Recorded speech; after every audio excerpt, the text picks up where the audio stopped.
Bismillahirrahmanirrahim. Assalamualaikum warahmatullahi wabarakatuh. Bismillah, alhamdulillah, wassalatu wassalamu ala habibillah, Sayyidina Muhammad ibn Abdillah, wa ala alihi wa sahbihi wa mawalah. Allahumma rabbi syrah lana sudurana, wa yassir lana umurana, wahlul uqdatan min alsinatina yafqahu aqwalana. Allahumma fakkihna fid din wa 'allimna at-ta'wil. Allahumma alhimna marashida umurina wa a'idhna min shururi anfusina birahmatika ya rabbal alamin. Walhamdulillahi rabbil alamin.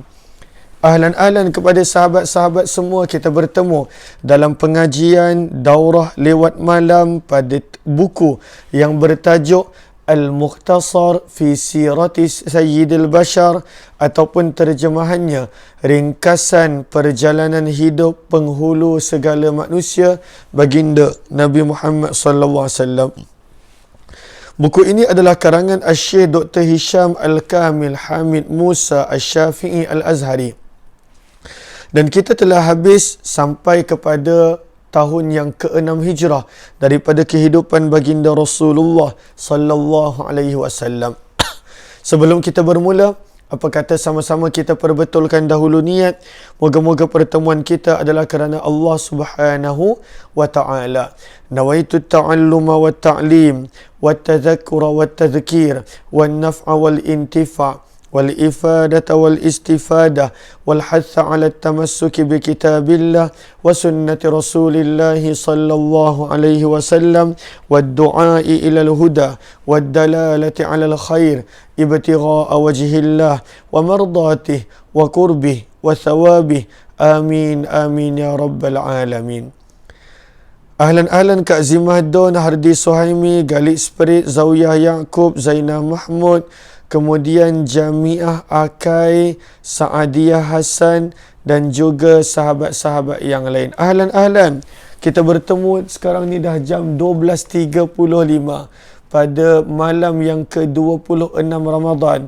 Moga-moga Allah anugerahkan kepada setiap daripada kita Lailatul Qadar. Allah anugerahkan kepada kita pembebasan daripada api neraka, dan Allah Subhanahu wa taala anugerahkan kepada kita pengampunan daripadanya. Amin ya rabbal alamin.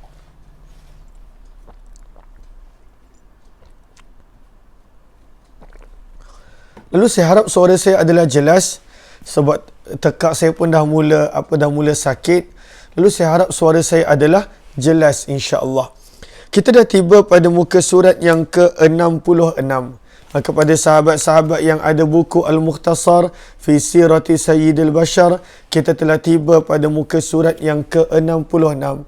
Mohon sahabat-sahabat catat di ruang komen, muka surat yang ke-66 tajuknya adalah Perang Khaybar.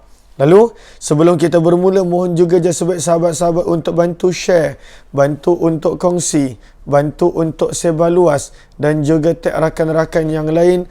Moga-moga lebih ramai yang beroleh manfaat. Di sini penulis buku mula mengambil tajuk-tajuk yang berkaitan dengan ketenteraan dan juga ghazwah, peperangan yang dihadapi oleh Nabi SAW.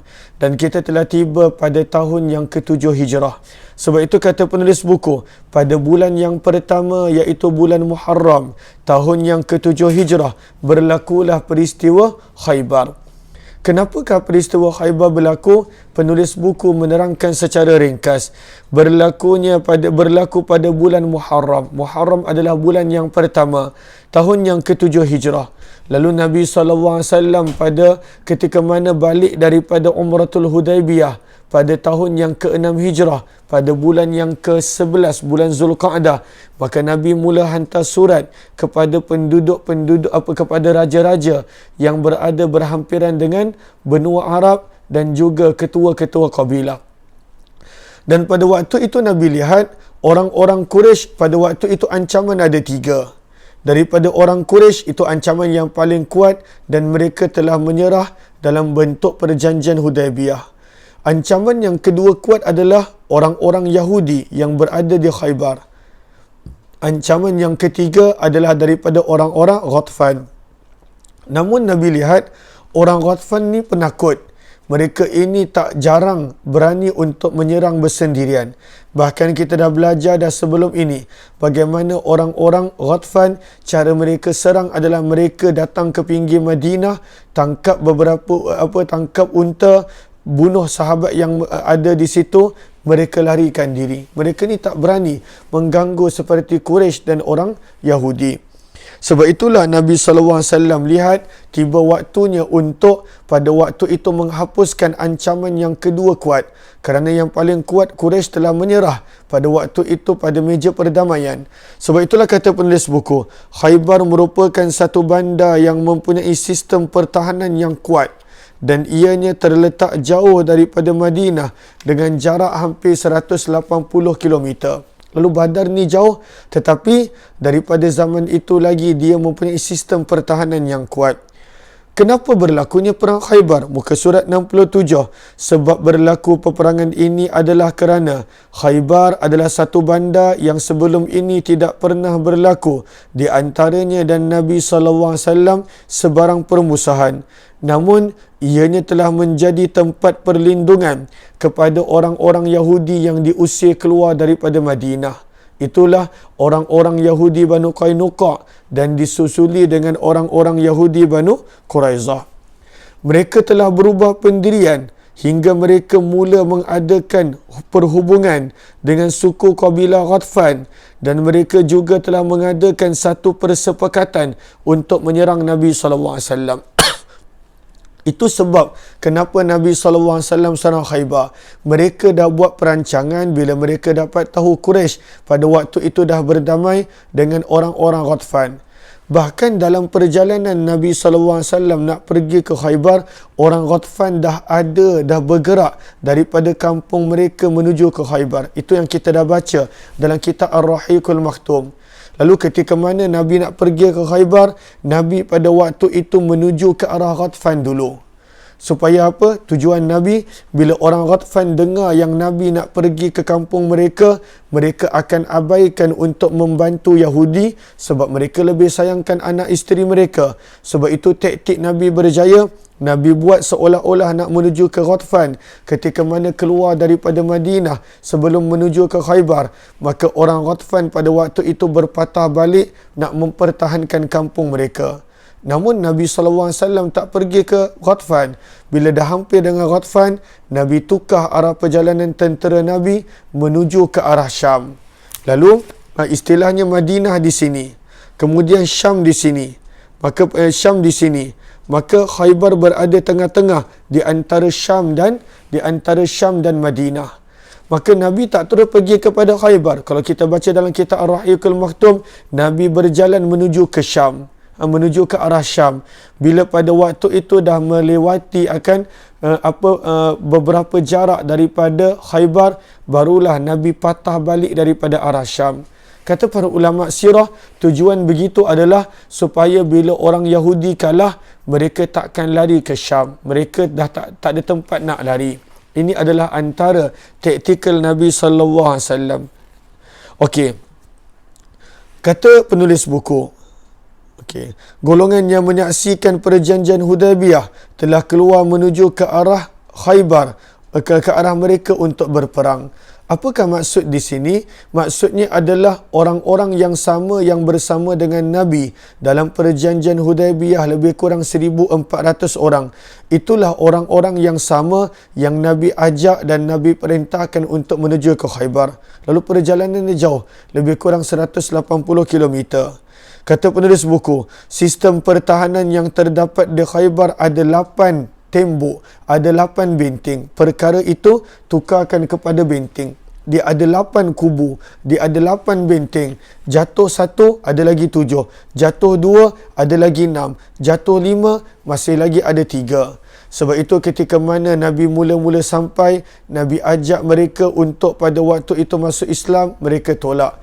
Nabi ajak mereka pada waktu itu untuk bayar jizyah, mereka tolak. Dan kemudian sebab itu Nabi SAW isytiharkan perang terhadap mereka. Lalu sebab mereka diserang kerana mereka nak menyerang Madinah terlebih dahulu. Maka mereka ada 8 tembok. dan tembok itu berada di atas bukit, di tempat tinggi, dan sebelum nak naik bukit itu ada pagar dia, ada tembok dia. Satu sistem yang sangat ampuh, kata penulis buku. Maka Nabi SAW bersabda dalam peperangan Khaybar ini, aku akan berikan kepimpinan dalam peperangan ini kepada seorang lelaki yang dia mencintai Allah dan Rasul, dan Allah serta Rasul juga mencintainya. Maka dan Allah akan membuka sesuatu dalam tangan dia. Di sini Umar bin Khattab bercerita, kita dah baca riwayatnya dalam kitab Ar-Rahiqul Maktum. Kata Umar, bila dia mendengar sabdaan Nabi, ciri-ciri orang yang akan memegang bendera pada waktu itu, dia cinta Allah dan cinta Rasul. Itu semua orang ada daripada kalangan para sahabat. Tetapi Allah pun sayang dia, Nabi pun sayang dia. Maka Umar bin Khattab berkata, sebelum ni aku tak pernah berharap untuk dapat jawatan. Tapi kali ini aku berharap akulah orang yang dapat jawatan memimpin tentera. Rupa-rupanya orang itu adalah Sayyidina Ali bin Abi Talib. Hadis riwayat Bukhari dan Muslim. Lalu baginda memberikan kepimpinan untuk mengepalai peperangan tersebut kepada Sayyidina Ali bin Abi Talib. Ketika orang Yahudi melihat kedatangan tentera Islam, pada waktu itu mereka mula lari berlindung dalam kubu pertahanan mereka. Maka golongan muslimin telah menyerang mereka. Lalu satu persatu kubu benteng pertahanan mereka pada waktu itu jatuh ke tangan umat Islam. Bahkan kita dah belajar dalam kitab Ar-Rahiqul Maktum bagaimana kuatnya Sayyidina Ali pada ketika mana dia nak pecah masuk ke kubu, pintu kubu itu dia jadikan sebagai perisai untuk mempertahankan dia dan tentera Islam. Padahal dalam riwayat kita nampak pintu gerbang kubu itu beberapa orang sahabat berkumpul untuk angkat, tak boleh. Kekuatan yang Allah kurniakan kepada Sayyidina Ali radhiyallahu ta'ala anhu. Lalu satu persatu jatuh kubu mereka. Kita dah belajar detail nama-nama kubu ini dalam kitab Ar-Rahiqul Maktum. Harta rampasan dalam perang ini sangat banyak. Baginda Nabi SAW pada waktu itu hendak mengusir mereka daripada tanah mereka. Lalu mereka berkata kepada Nabi SAW sambil merayu, biarkanlah kami dapat duduk di Khaybar dan kami akan menjaga tanaman dia. Menghidupkannya maksudnya menjaga tanaman. Lalu dia minta tolong dengan Nabi. Dan Nabi SAW bila Nabi fikir balik, memang betul. Kerana para sahabat akan balik ke Madinah. Siapakah yang nak menguruskan tanah-tanah Khaybar? Maka pada waktu itu Nabi bersetuju yang mana mereka boleh tinggal di Khaybar untuk tempoh yang tertentu. Apa jua hasil bumi yang ada daripada Khaybar, mereka kena serahkan sebahagian kepada umat Islam. Tapi tanah tu dah bukan milik mereka, dah menjadi milik umat Islam. Sebab itulah ketika mana Umar bin Khattab menjadi khalifah, beliau usir orang Yahudi daripada tanah tersebut, sebab tanah tersebut dah memang menjadi milik umat Islam disebabkan orang Yahudi kalah dalam peperangan Khaybar. Kata penulis buku, selepas meraih kemenangan ke atas Yahudi Khaybar, maka kawasan sekitar itu pun ada Yahudi. Contohnya Yahudi Fadak. Maka pada waktu itu mereka pun bersetuju untuk berdamai. Lalu sebahagian daripada hasil bumi mereka akan bagi kepada Nabi SAW sebagai tanda perdamaian mereka. Begitu juga Yahudi Taimak, Ta Ya Mim Alif Hamzah, Yahudi Taimak juga berjanji untuk membayar cukai. Bukan cukai, dia sebenarnya adalah jizyah. Jizyah, ianya hanya dibayar setahun sekali. Dan setiap kategori orang ada bilangan bayaran dia. Orang kaya kena bayar berapa, orang miskin kena bayar berapa. Tapi tak banyak, lebih kurang hanya beberapa dirham ataupun dinar sahaja. Kata penulis buku, begitu juga orang Yahudi Taimak, mereka berjanji untuk membayar cukai kepada Nabi dengan izin untuk Nabi benarkan mereka duduk di tanah mereka. Maka kata penulis buku, pada tahun yang ke-7 Hijrah ini, dengan itu selesai pembukaan penempatan Yahudi dan golongan Yahudi saling berhimpun dalam satu kawasan sahaja. Golongan Muslimin berasa tenang daripada keburukan mereka. Dan ada di antara golongan Yahudi yang pada waktu itu juga telah masuk Islam. Ini berlaku bila? Pada bulan Muharram tahun yang ke-7 Hijrah, bulan pertama.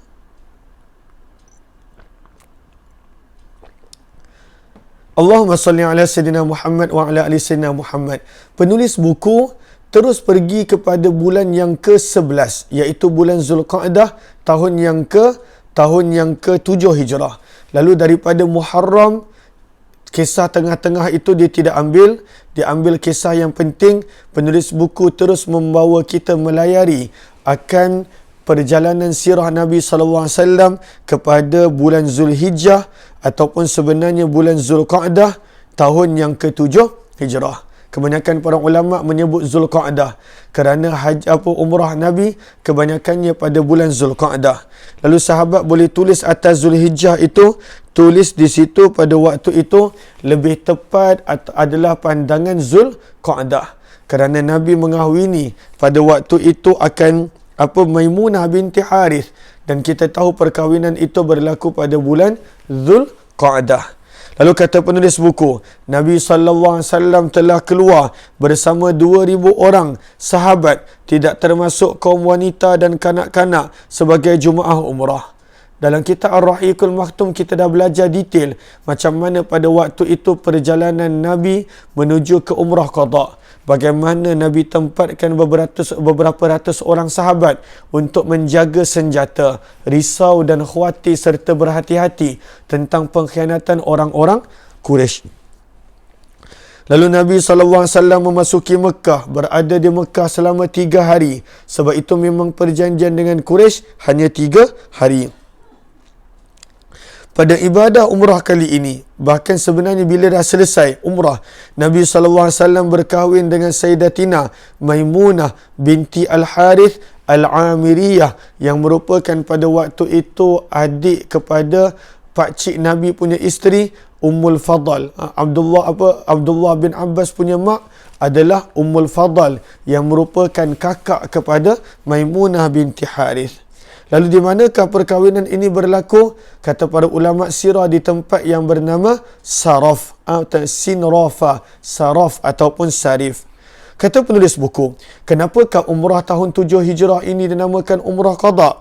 Dinamakan ibadah ini dengan umrah ganti, qada, kerana ia menjadi ibadah ganti daripada ibadah umrah Hudaibiyah, ataupun kerana Rasulullah SAW masuk ke dalam kota Mekah secara aman damai. Lalu inilah 2 sahaja peristiwa yang penulis buku ceritakan pada muka surat pada tahun yang ke-7 Hijrah. Khaybar, dan juga pada waktu itu adalah peristiwa Umratul Qada. Ini berlaku pada tahun yang ke-7 Hijrah.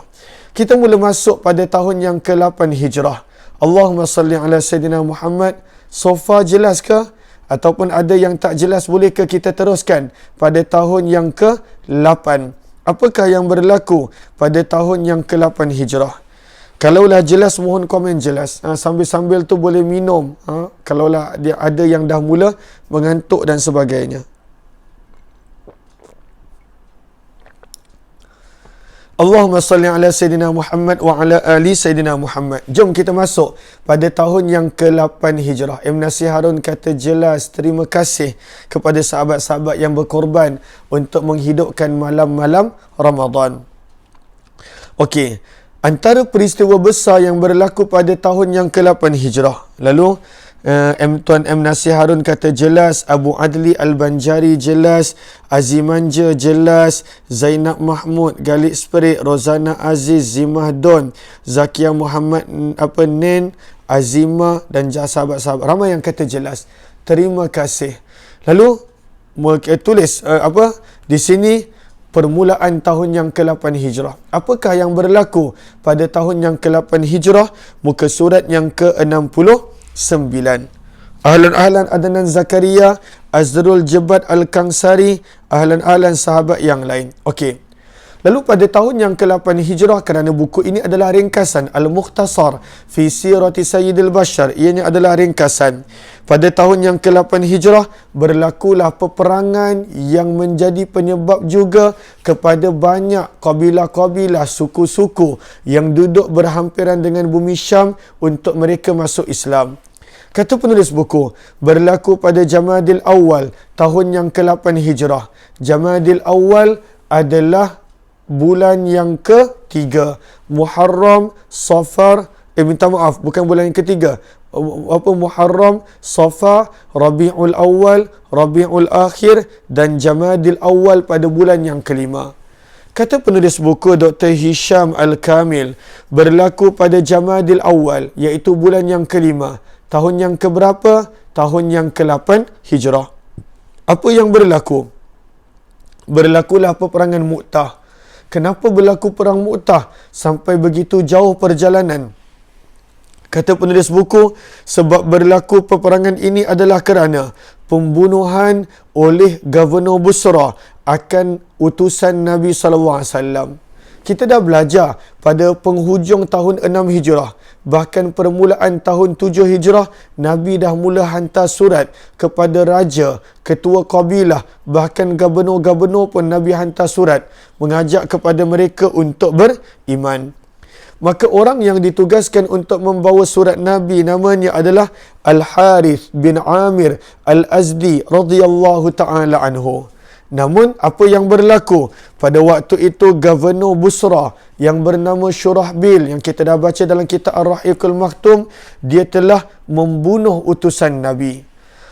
Kata penulis buku, Dr. Hisham berkata pada muka surat 70, pembunuhan para utusan yang membawa surat yang dihantar merupakan satu jenayah yang keji. Daripada zaman tu lagi, pada waktu itu membunuh akan Allahumma salli ala Sayyidina Muhammad, orang yang membawa surat, maka pada waktu itu adalah satu kesalahan yang besar dan juga jijik. Sebab itulah Nabi SAW menghantar tentera untuk menuntut bela atas kematian pembunuhan sahabat Nabi SAW Al-Harith bin Amir Al-Azdi. Muka surat 70. Kata penulis buku, Mu'tah merupakan kawasan yang dekat dengan negeri Syam dan berada di timur Jordan. Lalu Nabi sediakan 3,000 orang tentera. Ramai, 3,000 ramai. Kerana pada sahabat pada waktu itu tidaklah ramai, tidaklah terlalu ramai. Maka 3,000 orang tentera. Nabi serahkan pimpinan tentera kepada Zaid bin Harithah. Sabda Nabi, jika Zaid terbunuh, maka perlulah diambil oleh Sayyidina Ja'far bin Abi Talib. Dan jika beliau pun terbunuh, maka serahkan kepada Abdullah bin Rawahah radhiyallahu ta'ala anhu. Dalam kitab Ar-Rahiqul Maktum kita telah ceritakan detail tentang tajuk-tajuk yang kita sedang baca ini. Kata penulis buku, jika beliau juga terbunuh, maka pilihlah siapa yang kamu kehendaki. Lalu itulah yang berlaku, kesemua sahabat-sahabat ini syahid dan orang Islam akhirnya telah memilih Khalid bin Al-Walid untuk mengepalai serangan. Bilangan tentera Syurahbil. Siapa Syurahbil? Gubernur Busra yang kita baca tadi. Bilangan pada waktu itu jumlah mereka adalah 100 orang. 100 ni kena tukar. 100 ini kesilapan cetakan. Dianya bukanlah 100. Tetapi pada waktu itu adalah 100,000. 100,000.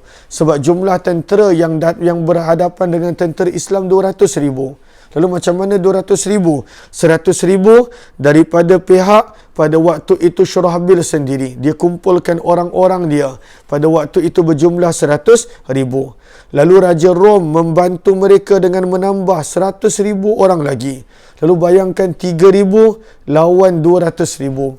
Luar biasa. Dan kita nampak bagaimana Abdullah bin Rawahah menaikkan semangat pada sahabat baginda Rasulullah pada waktu itu untuk Allahumma salli ala Sayyidina Muhammad, jangan risaukan apa yang berada di depan, mereka ikut sahaja apa yang Nabi suruh untuk maju ke dalam medan peperangan. Lalu total berapa? 200,000. Lalu yang tulis 100 tu kena tambah lagi beberapa kosong supaya genap menjadi 100,000. Ketika Sayyidina Allahumma salli ala Sayyidina Muhammad. Ketika Sayyidina Khalid pada waktu lalu Sayyidina Khalid dilantik menjadi ketua selepas gugurnya ketiga-tiga panglima perang tentera Islam. Kata penulis buku, maka Khalid bin Al-Walid mengepalai serangan. Beliau mula mengatur strategi peperangan dan susun atau barisan tentera Islam.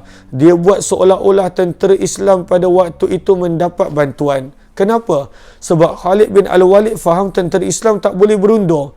Sebab kalaulah berundur, maka tentera-tentera Rom akan kejar. akan ikut. Lalu kalaulah mereka kejar sampai ke Madinah, akan membahayakan kanak-kanak dan juga wanita pada waktu itu. Sebab itulah kita telah belajar dalam kitab Ar-Rahiqul Maktum bagaimana Khalid bin Al-Walid dia buat strategi seolah-olah pada waktu itu Allahumma salli ala Sayyidina Muhammad, tentera Islam mendapat bantuan.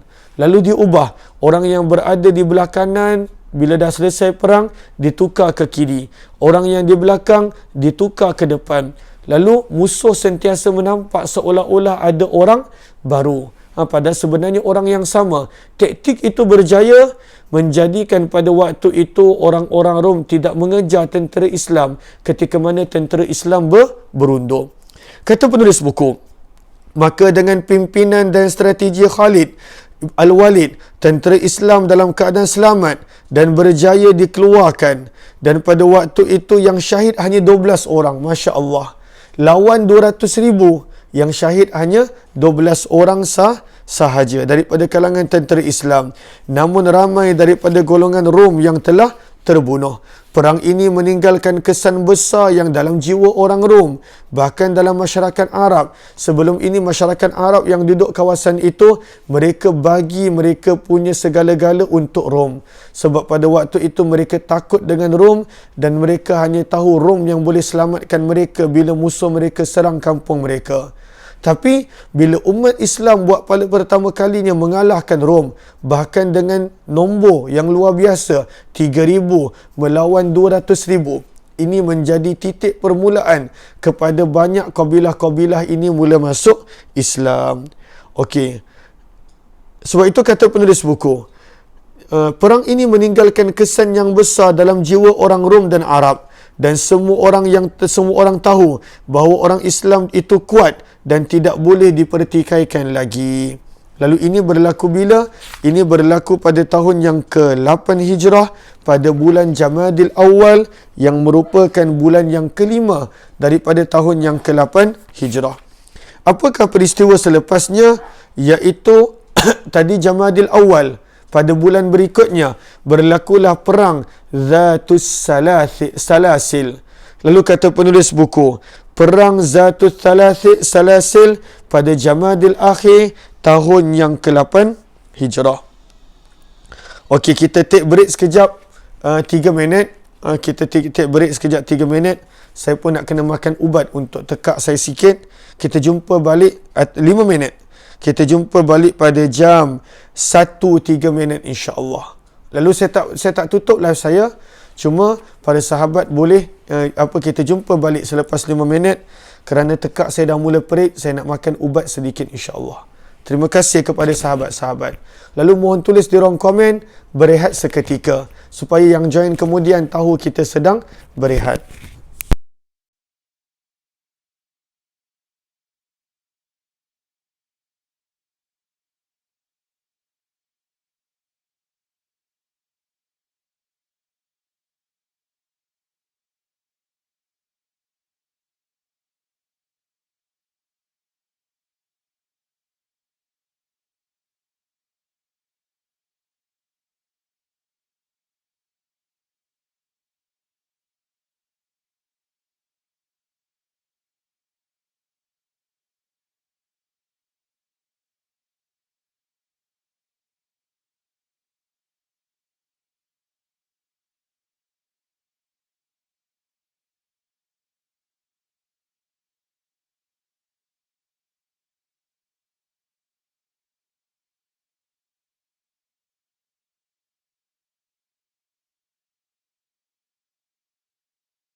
Okey. Allahumma salli ala sayyidina Muhammad wa ala ali sayyidina Muhammad. Adakah jelas suara saya? Ahlan-ahlan kepada sahabat-sahabat.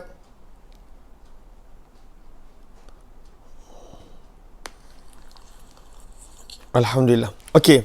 Jom kita teruskan sirah kita. Allahumma salli ala sayyidina Muhammad.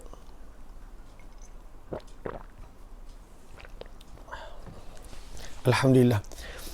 Lalu pada tahun yang ke-8 Hijrah, pada bulan Jamadil Awal, bulan yang kelima, berlaku peperangan Mu'tah. Sebenarnya peperangan Mu'tah ini banyak membuka minda bahasa Arab, yang mana sebenarnya Islam itu adalah kuat dan Islam itu dapat menyaingi Rom. Sebelum ini kabilah-kabilah yang duduk berhampiran dengan Syam, mereka menjadi boneka kepada Kaisar, kepada Raja Rom, di mana pada waktu itu mereka yang menyempurna dan menjadi sebahagian daripada pasukan tentera Rom. Dan mereka ni yang banyak mendatangkan masalah kadang-kala kepada pedagang-pedagang dan juga tentera-tentera Islam. Bahkan kita dah belajar dah pada muka surat sebentar. Allahumma salli ala sayyidina Muhammad. Kita dah belajar dah bagaimana Nabi SAW menghantar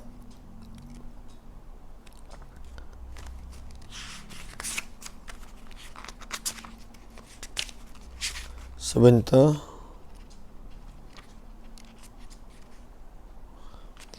Nabi SAW pernah, okey. Oh, maksudnya belum baca, minta maaf. Okey. Lalu sebab itu pada bulan berikutnya, pada bulan Jamadil Akhir, bulan yang ke-6, Nabi SAW hantar lagi satu pasukan ke tempat yang berhampiran dengan Syam juga. Ketika mana dalam peperangan Mu'tah, walaupun tentera Islam pada waktu itu sedikit, namun hanya 12 orang yang syahid, dan Khalid bin Al-Walid berjaya mengundurkan tentera tanpa orang-orang Rom mengejar. Sebab yang Khalid bin Al-Walid risau adalah orang Rom akan kejar. Lalu mereka akan kejar sampai ke Madinah, dan itu akan membahayakan wanita dan kanak-kanak yang berada di Madinah. Namun, di situ menjadi penyebab banyak kabilah-kabilah ini masuk Islam selepas daripada peperangan Mu'tah. Sebab itu kita lihat pada tahun yang ke-8 Hijrah, awal tahun, pada bulan Jamadil Awal, pada bulan yang kelima, tahun 8 Hijrah, jumlah tentera Islam hanya 3,000. Namun ketika mana pembukaan kota Mekah pada bulan Ramadan, bulan yang ke-9, selepas 4 bulan selepas itu, jumlah tentera Islam adalah lebih kurang 10,000. Lalu banyak kabilah-kabilah masuk Islam selepas daripada peperangan Mu'tah. Apa yang kita boleh belajar? Kita nampak Mu'tah itu satu benda yang berat sebelah. Bagaimana 3,000 lawan 200,000. Namun kat sini juga kita nampak kadangkala Allah Subhanahu Wa Taala pada waktu itu menjadikan pada kesusahan, pada ujian akan asbab hidayah untuk orang lain masuk Islam. Seterusnya perang Zatus Salasil, Zal Alif Ta, Alif Lam Sin, Lam Alif Sin Lam, Zatus Salasil. Kata penulis buku, sebulan selepas peperangan Mu'tah, Nabi SAW mengutuskan Amr ibn Al-As. Dia membawa 300 orang tentera. Menuju ke mana? Menuju ke perkampungan Bali dan juga Uzrah untuk mengajak mereka untuk masuk Islam. Ketika mana Sayyidina Amr ibn Al-As sampai ke satu mata air yang bernama As-Salasil, Amr ibn Al-As risau pasukan dia akan kena serang dengan penduduk Bali dan juga Uzrah.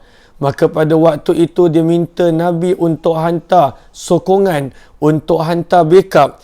Lalu Nabi hantar lagi 200 orang tentera. Maka bergeraklah 500 orang tentera menuju ke perkampungan Bali dan Uzrah, bertujuan nak memberi amaran kepada dua kabilah ini jangan pada waktu itu mengganggu umat Islam. Yang kedua, nak membawakan taktik yang sama Nabi buat pada tahun pertama Hijrah, nak tunjukkan presentnya, hadirnya dan wujudnya tentera Islam di kawasan perkampungan yang terletak berhampiran dengan Syam. Macam kita nampak tahun pertama hijrah dan tahun kedua hijrah, Nabi banyak hantar tentera di antara Mekah menuju ke Syam. Semua kabilah tu mereka mula kenal kekuatan tentera Islam. Lalu pada waktu itu mereka tidak berani menentang Islam. Sama juga di sini. Nabi SAW hantar tentera, pada waktu itu satu nak memberi amaran kepada mereka, jangan mengganggu tentera Islam. Dan yang keduanya pada waktu itu adalah untuk mereka merasai kehadiran tentera Islam walaupun tempat ini jauh daripada Madinah. Maka ini adalah peristiwa Zatus Salasil. Kata penulis buku, ketika pasukan Amr ibn al-As pergi ke tempat musuh telah melarikan diri dalam keadaan ketakutan. Allahumma salli ala Sayyidina Muhammad wa ala ali Sayyidina Muhammad. Seterusnya pada bulan Rajab. Lalu tadi bulan yang ke-6. Kemudian pada bulan yang ke-7. Lalu berderit-derit ada peristiwa. Mu'tah bulan yang ke-5. Kemudian bulan yang ke-6 adalah Zatus Salasil.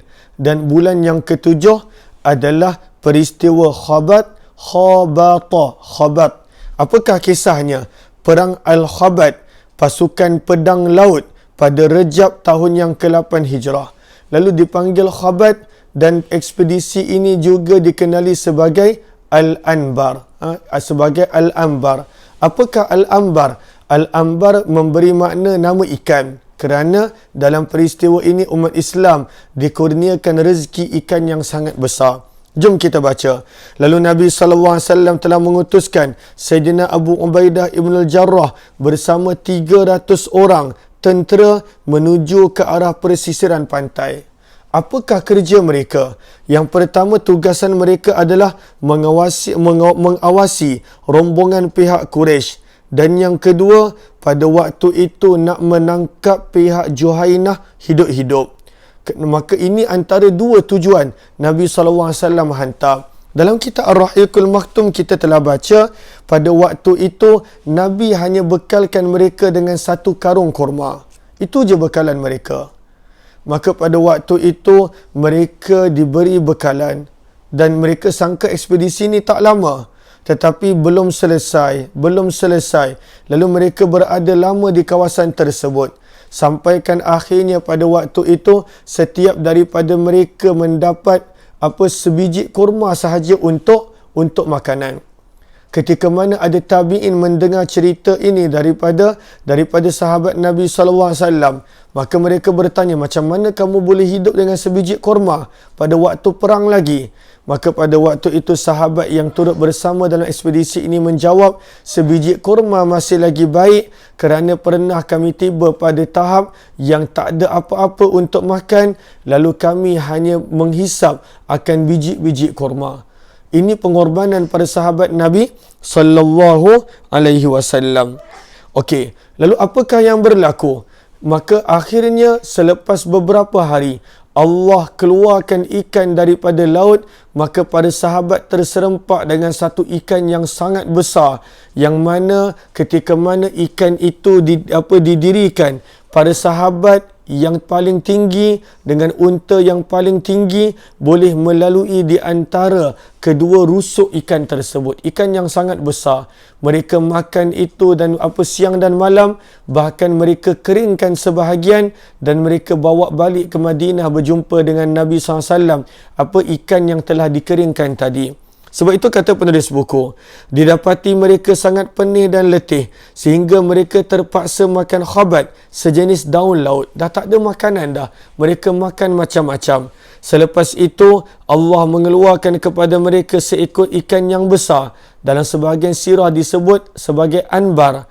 Dan pada waktu itu mereka makan daripada ikan itu dan berada selama setengah bulan memerhati, menanti pergerakan musuh. Namun tidak ada seperti mana yang disebutkan. Maka mereka pulang semula ke Madinah selepas daripada beberapa lama berada di pesisiran pantai. Maka ini adalah tahun yang ke-8 Hijrah pada bulan Rejab, bulan yang ke-7. Lalu pada bulan yang ke-5 Mu'tah. Bulan yang ke-6 Zatus Salasil, dan bulan yang ke-7 adalah peristiwa Khabat ataupun ekspedisi Anbar. Jom kita lihat peristiwa besar pada tahun yang ke-8 Hijrah tidak lain tidak bukan adalah pembukaan kota Mekah. Allahumma salli ala Sayyidina Muhammad. Tak apa ke saya minum ni? Lalu Allahumma salli ala Sayyidina Muhammad. Oh, ada yang lain tak bagus. Kak Laila Omar repeating video. Moga Allah mudahkan untuk Kak Laila Omar. Saya baru perasan. Saya minta izin untuk minum.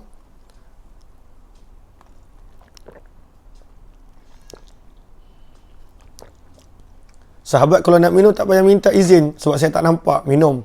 Ini sebab saya minum sahabat-sahabat nampak.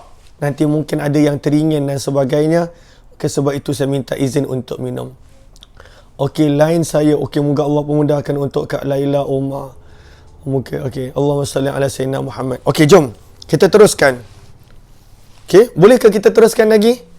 Kita pun dah berada di hujung-hujung Ramadan ni sebab kita nak cuba hidupkan ihya malam-malam pada 10 terakhir Ramadan. Kalau kita baca daripada hadis-hadis Nabi, syadda mi'zarah. Nabi SAW pada waktu itu ikat kain baginda. Maksudnya Nabi SAW pada waktu itu bersungguh-sungguh dalam juhud, dalam beribadah. Itu Nabi SAW. Bahkan Nabi iktikaf. Kita tak boleh iktikaf sebab terutamanya macam kawasan Selangor dan sebagainya PKP, KL PKP. Tapi Nabi SAW iktikaf, tak keluar daripada masjid selama tempoh 10 hari terakhir Ramadan. Itu Nabi SAW. Lalu kita masih lagi bergerak ke sana sini. Nabi tak. Nabi putuskan hubungan dengan segala urusan pada 10 malam terakhir. Itu yang Nabi SAW bersungguh-sungguh beribadah, menunjukkan contoh kepada kita. Okey, jom kita baca. Lalu ada 3 peristiwa yang kita dah baca pada tahun yang ke-8 Hijrah. Jamadil Awal bulan yang ke-5 peristiwa Mu'tah. Jamadil Akhir pada bulan yang ke-6 peristiwa Zatus Salasil, dan pada bulan yang ke-7 Rajab adalah peristiwa Anbar ataupun Khabat. Dan kena ingat sahabat-sahabat, kadang-kala tarikh ini berbeza pada kitab yang lain. Menjadi satu perkara biasa bila ada perbezaan tarikh. Kenapa? Sebab pada waktu itu, perkiraan bulan pada waktu itu walaupun ada, tetapi tak semua orang memiliki kalender. Bukan seperti zaman kita. Kita dah ada kalender pun lupa. Maka apatah lagi pada zaman tersebut. Sebab itu kadang-kala bila kita teli balik dengan kitab Ar-Rahiqul Maktum, kenapa lain? Setiap para ulama sirah cuba meletakkan apa yang dirasa riwayat dan pendapat yang paling kuat. Okey, jom kita lihat. Kata penulis buku, pembukaan kota Mekah bila berlaku? 20 Ramadan. Ada yang mengatakan 17 Ramadan. Tahun yang ke-8 Hijrah. Kata penulis buku, ini merupakan satu pembukaan yang besar, dipanggil Fathul A'zam. Pembukaan yang besar. Dalam pembukaan kota-kota Islam, pembukaan kota Mekah adalah pembukaan yang besar. Kenapa pembukaan yang besar? Pertama, kerana pada waktu itu Baitullah dibebaskan daripada sembahan-sembahan berhala. Yang kedua, ketika mana pembukaan kota Mekah berlaku, orang Quraisy masuk Islam. Masuknya orang Quraisy yang dipandang ketua dalam bidang agama oleh penyembah-penyembah berhala yang lain. Orang Quraisy yang dipandang sebagai pemimpin kerana memiliki kekuatan tentera yang banyak, harta yang banyak. Maka bila orang Quraisy masuk Islam, sebab itu berbondong-bondong kabilah yang lain masuk Islam. Sebab itu dipanggil pembukaan yang besar. Lalu Nabi SAW telah masuk kembali ke tanah yang baginda dikeluarkan daripadanya. Baginda dikeluar ataupun diusir daripada Madinah, bahkan daripada Mekah. Bahkan orang Mekah nak bunuh Nabi SAW. Ketika mana Nabi SAW datang ke Mekah pada pembukaan kota Mekah, maka Nabi telah memusnahkan berhala-berhala yang ada dalam Mekah serta membebaskan Kaabah daripada cengkaman golongan musyrikin. Kenapa berlakunya pembukaan kota Mekah? Bukankah kita dah belajar pada muka surat yang ke-64 genjatan senjata selama 10 tahun, sulah perjanjian damai selama 10 tahun. Kenapa baru 2 tahun yang perjanjian tahun 6? Kenapa pada tahun yang ke-8 dah Nabi yang serang Mekah? Kenapa Nabi langgar perjanjian? Sebenarnya bukan Nabi yang langgar perjanjian. Jom kita lihat sebabnya.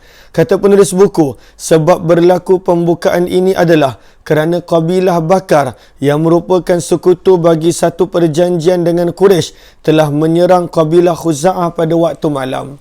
Padahal kabilah Khuza'ah sekutu Nabi. Mana boleh mana boleh serang sekutu Nabi ataupun mana boleh serang orang Khuza'ah, dan mereka serang. Dan menjadi kemarahan Nabi, orang Quraisy pada waktu itu tak halang.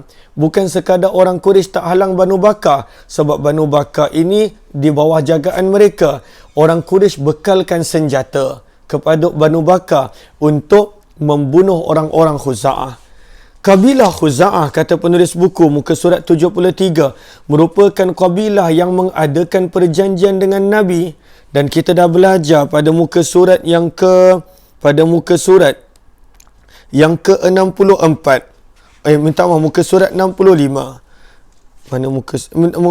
Muka surat 64. Malam-malam ni mata pun dah nampak dua. Okey. Lalu pada muka surat yang ke-64, kita lihat nombor 2. Lalu siapa yang hendak bersekutu dengan Quraisy, maka silakan. Siapa yang nak bersekutu dengan Nabi, silakan. Dan kabilah yang bersekutu dengan siapa yang dia nak dikira daripada sebahagian kabilah tersebut. Lalu macam mana Quraisy tak boleh serang Nabi, macam itulah juga Banu Bakar tak boleh serang Khuza'ah. Mereka pun terikat dengan perjanjian Hudaibiyah. Tetapi tak sampai 2 tahun, Banu Bakar telah membuat onar. Mereka telah membunuh orang Khuza'ah secara hendap pada waktu malam. Maka kata penulis buku, bahkan pihak Quraisy telah membantu kabilah Bakar dengan senjata. Dan mereka telah membunuh 20 orang pejuang daripada puak Khuza'ah.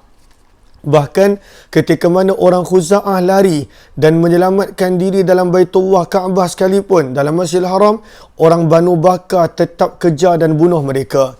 Maka pada waktu itu salah seorang daripada kalangan pemimpin Khuza'ah yang bernama Amr bin Salim al-Khuza'i telah pergi bertemu Nabi SAW meminta tolong. Dan bagaimana pada waktu itu dia minta tolong, dia datang ke Masjid Nabawi. Waktu itu Nabi dalam Masjid Nabawi diungkapkan syair tentang perjanjian dan hubungan yang ada di antara Khuza'ah bahkan dengan moyang Nabi. Moyang Nabi Hashim sangat rapat dengan kabilah Khuza'ah. Maka dia ceritakan balik dalam bentuk syair. Dan kemudian dia maklumkan kepada Nabi apa yang Banu Bakar telah buat. Sebab itu Nabi SAW bersabda, kamu telah pun dibantu. Nabi bagi janji yang Nabi akan tuntut bela atas pembunuhan yang berlaku di kalangan Khuza'ah. Riwayat Al-Baihaqi dalam kitab beliau Ad-Dalailun Nubuwah. Kata penulis buku, setelah Quraisy melakukan apa yang mereka buat, mereka mula rasa menyesal dengan perbuatan mereka. Bahkan mereka hantar Abu Sufyan untuk buat negotiation yang baru. Untuk buat pada waktu itu perjanjian yang baru. Mereka hantar Abu Sufyan. Lalu Abu Sufyan datang ke Madinah. Lalu Nabi diam sahaja. Nabi tak bercakap apa-apa. Nabi diam. Dia cakap macam tu. Dia cuba bagi alasan. Nabi dengar. Tapi Nabi diam. Nabi tidak memberi sebarang jawapan. Maka pada waktu itu Nabi telah menyediakan tentera yang besar. Daripada peperangan Mu'tah, banyak kabilah masuk Islam bila melihat kekuatan umat Islam berjaya melawan Rom. Tak ada bangsa Arab yang berani melawan Rom. Dengan jumlah yang sangat sedikit, 3,000 lawan 200,000, maka pada waktu itu lagi ramai orang telah masuk Islam. Sebab itulah pada waktu itu jumlah tentera Islam 10,000. Padahal ini baru bulan Ramadan, tahun yang sama, bulan yang ke-9. Peperangan Mu'tah berlaku pada bulan yang ke-5. Dalam tempoh hanya 4 bulan dan selepas peperangan Mu'tah, banyak orang yang telah masuk Islam. Kata penulis buku, okey, lalu tentera yang besar berjumlah 100,000 orang tentera dan telah bergerak menuju ke Mekah secara senyap. Bahkan orang Quraisy langsung tak perasan. Ketika rombongan Nabi sampai di Jufah, maka datang bapa saudara Nabi Abbas dengan seluruh ahli keluarganya pada waktu itu masuk Islam. Lalu pihak Quraisy menjadi takut dan bimbang. Abu Sufyan telah keluar pada suatu malam untuk memerhatikan apa yang berlaku. Maka beliau telah bertemu dengan Abbas yang pada waktu itu keluar daripada perkemahan tentera Islam membawa baral Nabi untuk cari orang supaya sampaikan maklumat kepada Quraisy, jumpa Nabi, pujuk Nabi, jangan biarkan Nabi menyerang akan kota Mekah. Maka Abbas pada waktu itu membawa Abu Sufyan bertemu dengan Nabi. Panjang lebar perbicaraan di antara Abbas dan juga Umar bin Khattab di hadapan Nabi SAW yang akhirnya keesokan harinya Nabi perintahkan Abu Sufyan masuk Islam dan dia pada waktu itu masuk Islam. Muka surat 74. Lalu pada waktu itu Nabi SAW masuk ke Mekah. Lalu Nabi bersabda, sesungguhnya telah minta maaf. Maka Islamlah Abu Sufyan. Tersilap. Dan Abu Sufyan bergegas pulang bertemu kaum dia sebelum Nabi masuk ke Mekah. Lalu dia cakap dengan kaum dia, sesungguhnya telah datang kepada kalian seorang utusan Allah yang tidak ada kekuatan bagi kamu untuk melawannya. Lalu siapa yang masuk ke rumah Abu Sufyan, dia akan selamat. Siapa yang pada waktu itu masuk ke Masjidil Haram, selamat. Dan siapa yang pilih untuk berada dalam rumah dia, tak keluar, dia pun akan selamat. Lalu ini adalah riwayat At-Tabrani dan juga Allahumma salli ala Sayyidina Muhammad, riwayat Imam Muslim. Lalu Nabi SAW masuk ke dalam kota Mekah bukan dalam bentuk sombong, bahkan dalam bentuk menunduk. Kita belajar dalam kitab Ar-Rahiqul Maktum, lalu janggut Nabi menyentuh akan pelana tunggangan Nabi SAW, punya rendahnya tundukan Nabi SAW menunjukkan tawaduknya Nabi. Adakah berlaku perang? Kata penulis buku, dan tidak berlaku sebarang pembunuhan melainkan daripada arah Khalid bin Al-Walid masuk. Kenapa berlakunya peperangan? Sebab pada waktu itu beberapa orang daripada pemuda-pemuda Quraisy, antaranya adalah Ikrimah bin Abi Jahal, kumpulkan orang untuk lawan tentera Islam. Namun tak berjaya sebab kumpulan mereka kecil, lalu berjaya dipatahkan dengan mudah oleh Khalid bin Al-Walid. Antara yang terbunuh adalah Qurs bin Jabir Al-Fihri, yang mana sebelum ini kita baca beliau pernah menyerang Madinah. Allahumma salli ala Sayyidina Muhammad. Namun kemudiannya beliau masuk Islam dan beliau terbunuh dalam pembukaan kota Mekah. Sebentar, mana kisah Qurs bin Jabir Al-Fihri?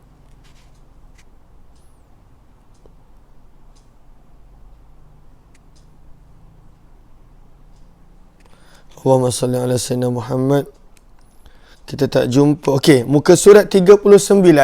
Antara dua orang yang terbunuh yang kita baca tadi, antaranya kisah yang kita baca pada muka surat 39. Di sini disebut sebagai Kars. Ejaannya dalam bahasa Arab Kaf Razai. Kars. Ada yang memanggil sebagai Kurus. Lalu waktu ni beliau belum Islam. Bahkan beliau datang ke Madinah curi. Dan pada waktu itu menakut-nakutkan orang Islam. Dia bunuh pengembala dan dia bawa lari unta-unta Nabi dan penduduk Madinah. Kemudian harinya beliau masuk Islam dan beliau yang syahid daripada kalangan dua orang yang syahid ketika mana pembukaan kota Mekah. Manakala daripada kalangan musyrikin, kata penulis buku, 20 orang pada waktu itu terbunuh, dan ketika mana selesai segalanya, lebih kurang 2,000 orang lelaki dewasa menjadi tawanan. Maka ketika mana berkumpulnya orang-orang Quraisy di Masjidil Haram, dan pada waktu itu Nabi sedang memegang pintu Kaabah, lalu Nabi bertanya, apakah yang kalian ingin katakan kepadaku? Maka mereka pun menjawab, akhun karim, engkaulah saudara yang mulia. Wa banu akhin karim, dan anak lelaki kepada saudara kami yang mulia Abdullah. Maka Nabi SAW bersabda, idhabu, pergilah kalian. Fa antum talaqa, kerana semua kamu aku bebaskan. Al-Baihaqi mengeluarkannya dalam Sunan Kubra. Maka berbondong-bondong manusia masuk agama Allah bila pada waktu itu melihat akhlak Nabi memaafkan padahal mereka banyak menyakiti Nabi. Maka pada waktu itu orang Quraisy semuanya masuk Islam dan 2,000 orang itu telah masuk Islam pada hari itu. Berhala-berhala pun dihancurkan. Terdapat lebih kurang 360 berhala. Lalu disucikanlah kota Mekah. Pada hari apa? Allahumma salli ala sayyidina Muhammad. Firman Allah, "Idza jaa nasrullahi wal fath." Apabila telah datang pertolongan Allah dan kemenangan. Wa ra'aitan nasa yadkhuluna fi dinillahi afwaja. Dan kamu melihat manusia mula masuk kepada agama Allah dengan berbondong-bondong. Firman Allah, fasabbih, maka bertasbihlah dengan memuji Tuhanmu dan memohonlah keampunannya. Innahu kana tawwaba, sesungguhnya Allah adalah Maha penerima taubat. Lalu kita dah selesai, dah sampai Ramadan tahun yang ke-8 Hijrah. Esok kita akan mula sambung daripada peperangan Hunain. Lalu dah tak banyak dah tinggal. Tentang ini dah tak banyak dah tinggal. Allahumma salli ala sayyidina Muhammad. Moga-moga kita dapat habiskan insya-Allah pada bulan yang mulia ini. Terima kasih kepada sahabat yang bersama. Kita jumpa jam 2 nanti dalam tadarus Al-Quran jika diizinkan oleh Allah. Terima kasih semua kepada sahabat yang kali pertama join, yang mungkin ingin untuk mendapatkan kitab ini, boleh tekan link yang ada di ruang komen. Dan kepada sahabat-sahabat yang kali pertama join, jemput join Telegram channel Kuliah Umar Aziz. Terima kasih semua. Wabillahi taufiq wal hidayah. Assalamualaikum warahmatullahi wabarakatuh. Jumpa lagi insya-Allah.